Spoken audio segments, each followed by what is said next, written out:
All right, I am Killy Rusk. I am the SRAM field guide for Indiana, Michigan, and Ohio. So I work with SRAM, Zipp, RockShox, all of our sister brands underneath the company, covering the basically Midwest areas. Been with SRAM for 8 years now, in this role for 3.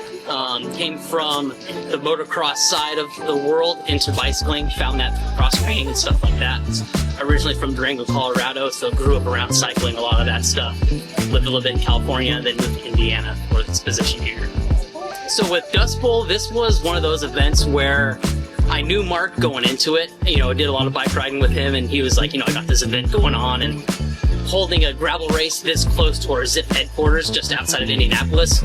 We hold stuff like that pretty close to our hearts. You know, having a big event like this on the gravel side, it's what we do.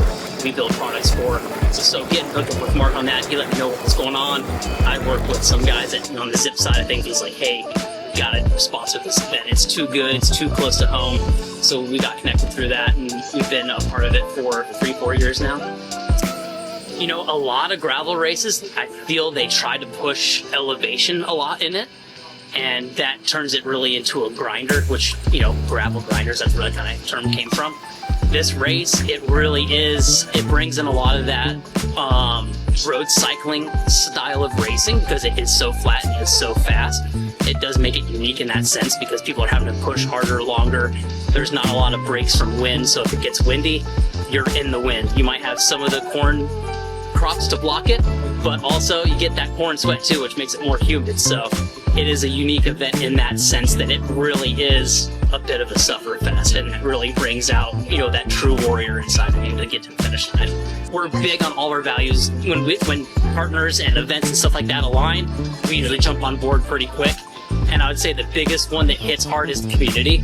Mark does a lot, and Dust Bowl itself does a lot to engage with the community, work with the schools, help raise money with the schools, and doing like the showers and the bike washes and that stuff. He puts on the recon rides, which basically break the route up into 3 rides. Everyone gets to preview it. So drawing in riders from that, building community around that, so people can meet each other before race day. So, you know, if you run into a buddy out there, you're able to ride with somebody. So it's really building that community around it, and that's something that really is unique in itself to Dust Bowl as well. You know, people, they meet each other along the ways, and they come back year after year and build, you know, trips around to come ride with their buddies. I think it's just going to continue to grow. Like I said, it's right in our backyard. It's going to be an event that we continue to come towards.